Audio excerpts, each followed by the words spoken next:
Welcome everyone to a treat especial. I want to show you my new toy, and by toy I actually mean toy, not some electronic gadget that I got or something to do with the electric motorbike. This is an actual toy, and it takes me back to my childhood. I heard rumblings that something awesome was coming, and a couple of people I follow on YouTube, one guy named Scott Manley, a nice Scottish boy, and Amy Shearer Title from Vintage Space have both built this, and I just couldn't resist. So I broke down and I went to Blueport because they have a special area in the mall for this.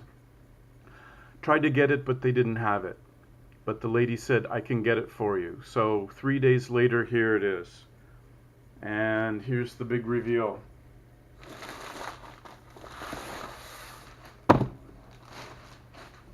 It's an Apollo Saturn V moon rocket kit from Lego. Is that just not awesome?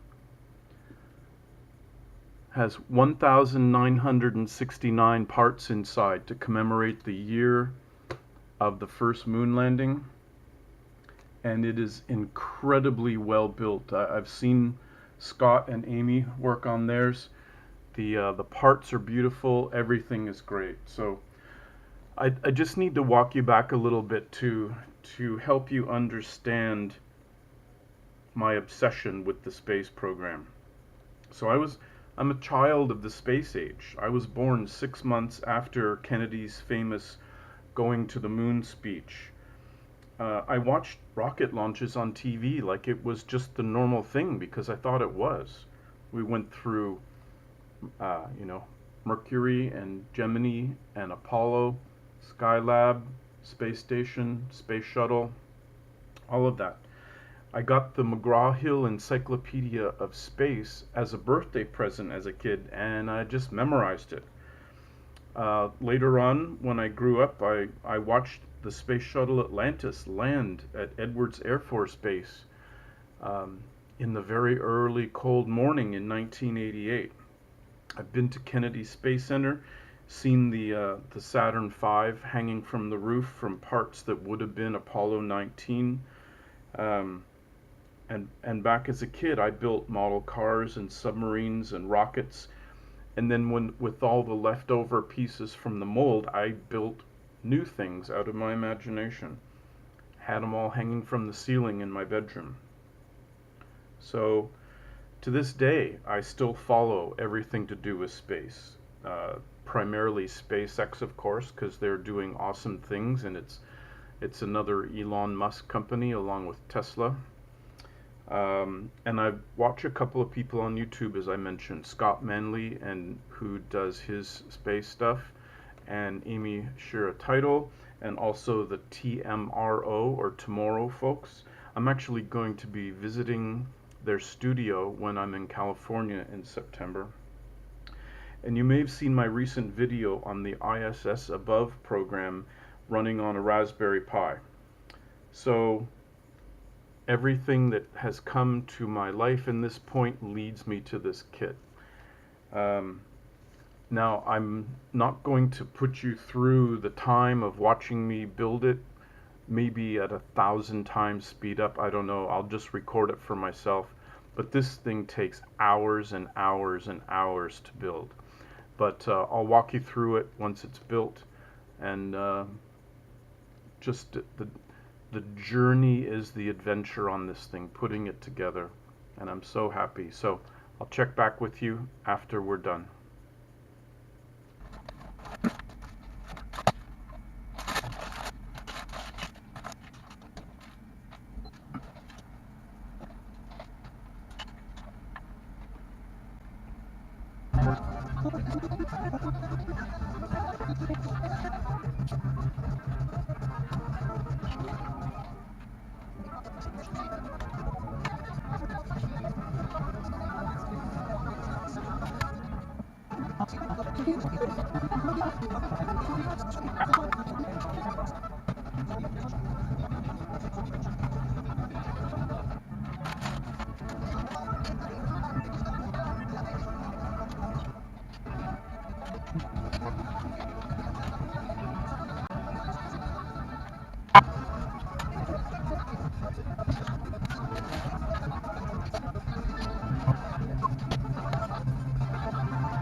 Okay, I'm done.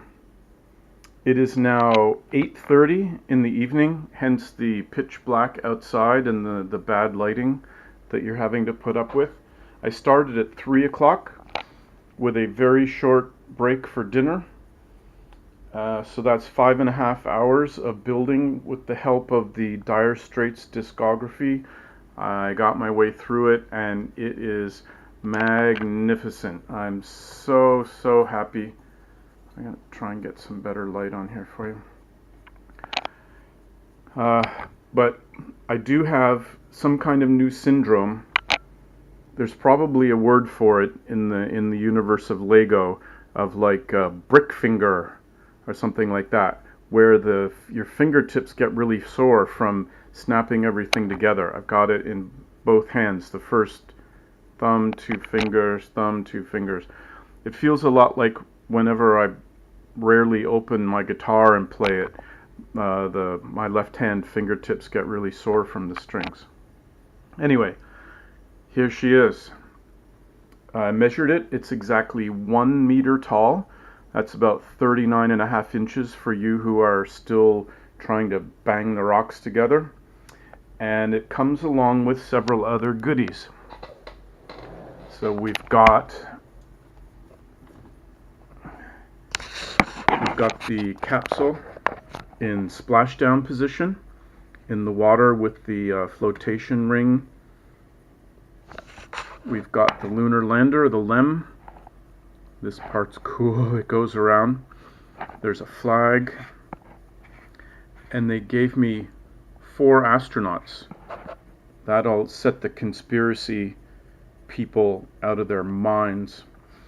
And then, as you might have seen at the end of the taping, there's 3 stands, so you can lay it down horizontally. This one goes right about here.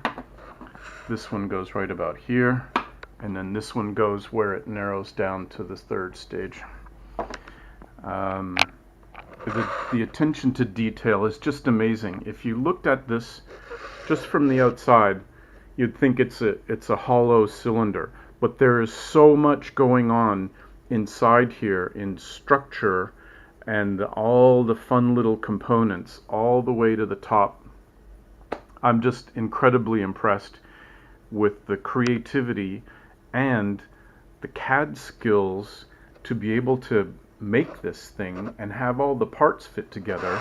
And like some of these little sections, they snap in to little pinchers, almost like this right here, where this little pincher is grabbing onto that bar.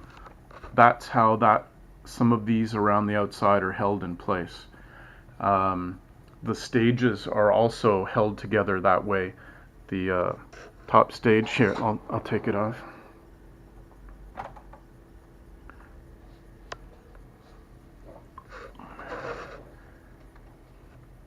So this little bar and this little bar, it's a little teetery, are held in place by this clip and this clip, and so it just snuggles down there nicely with room for the bell chamber of the rocket engine. You can see the bottom of the rocket engine, and you just line those up, gently drop it in, and give it a push, and it just beautifully snaps into place. Let me take the other stage off. Hold on.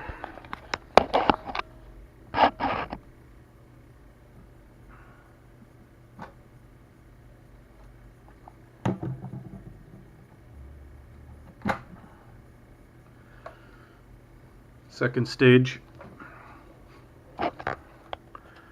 5 rocket motors, and this one's held in by 4 clips. 1, 2, 3, 4.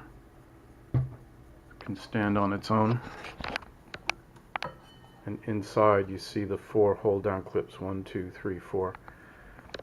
And if you were watching the fast motion, you could almost see the liquid oxygen and liquid hydrogen tank inside here. It's a shame that the model is not more modular, so you could kind of take half of it off to be able to see some of the inner structure, but you just have to remember back to when you were building it. But the sophistication of the 1,969 parts is just tremendous.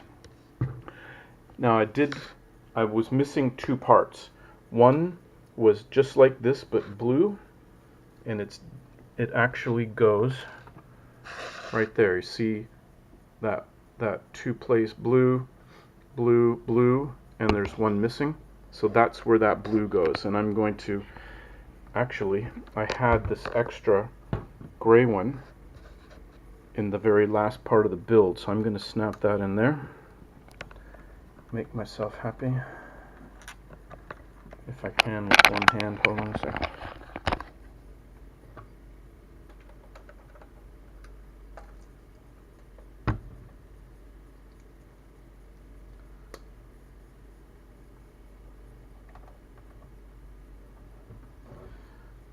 Okay, so we have structural integrity of the adapter ring between the two stages.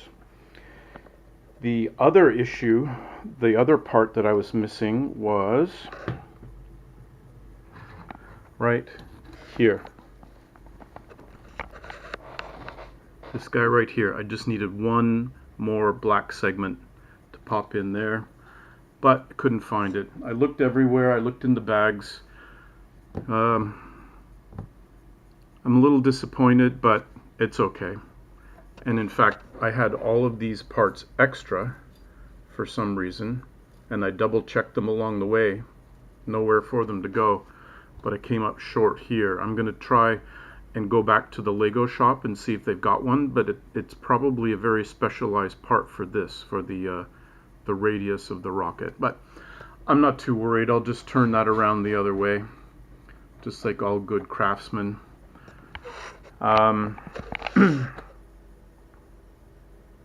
So, I guess that's all there is to say.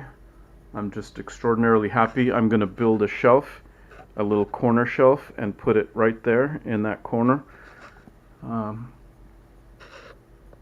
Just enjoy it and enjoy. I really enjoyed the build process. I really got into a flow where I could just glance at the picture and I was going for the parts and snapping everything together. Whereas at the start, I was very methodical, and by the end, I was in the groove, and it was just coming together. So, if you've got a spare $200 and you're a space geek, definitely go and buy this. You will not be disappointed. Okay, safe travels. Okay, now that the rocket is built, I need to put it somewhere. Unfortunately, I don't have enough shelf space to place it anywhere in my room. So I thought about getting a corner shelf bracket. Put that in the corner, the rocket sits up there, everybody's happy. The problem is I went to 5 different stores in my town. I couldn't find a corner shelf. They've got lots of small flat shelves, everything except corner shelves. I asked the people in the store, I even showed them a picture on my phone. It's like a foreign concept here. Nobody understands it. So I was complaining over a beer with Abel, and he said, why don't you just make one on your 3D printer? So, what a brilliant idea. So that's what I'm doing. Unfortunately, the size I need is bigger than the printer can do in one piece. So I'm going to have to do it in 2 pieces and glue them together. So let's start working on that.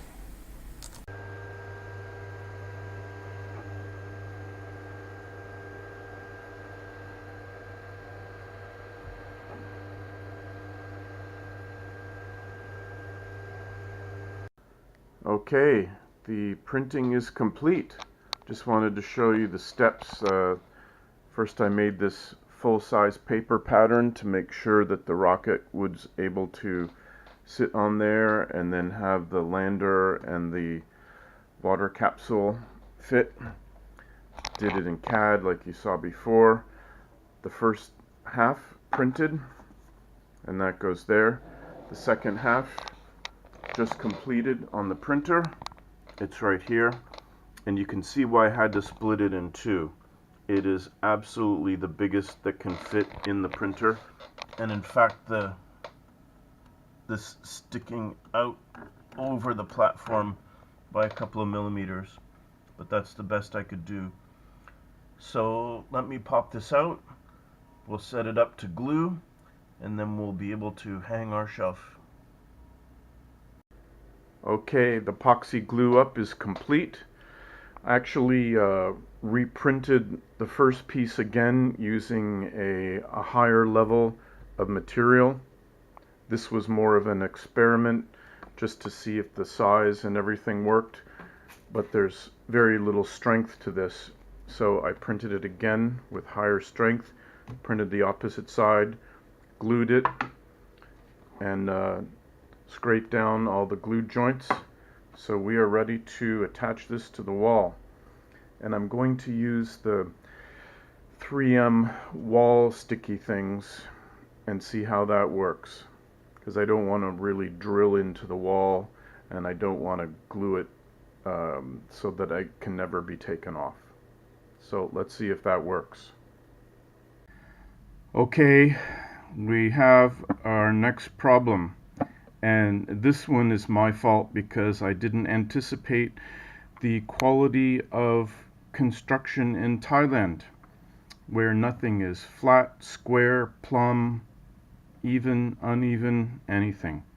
So I put the shelf in place where it needs to go, and the wall does this.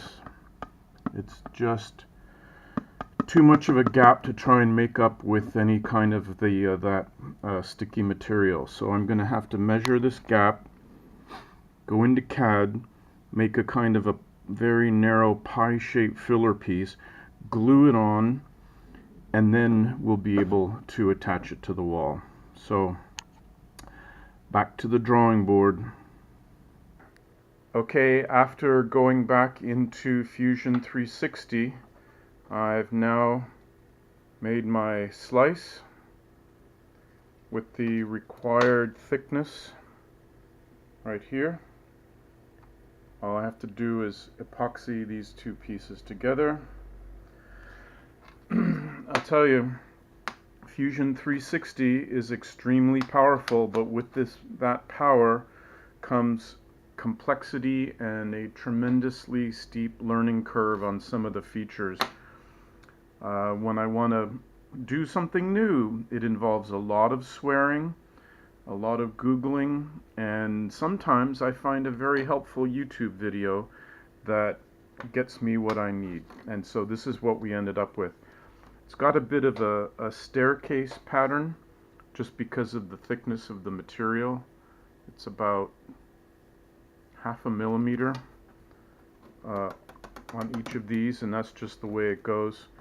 These two pieces get glued together, and it's pretty close, but the wall is a little bit irregular, but I can't do anything more about that.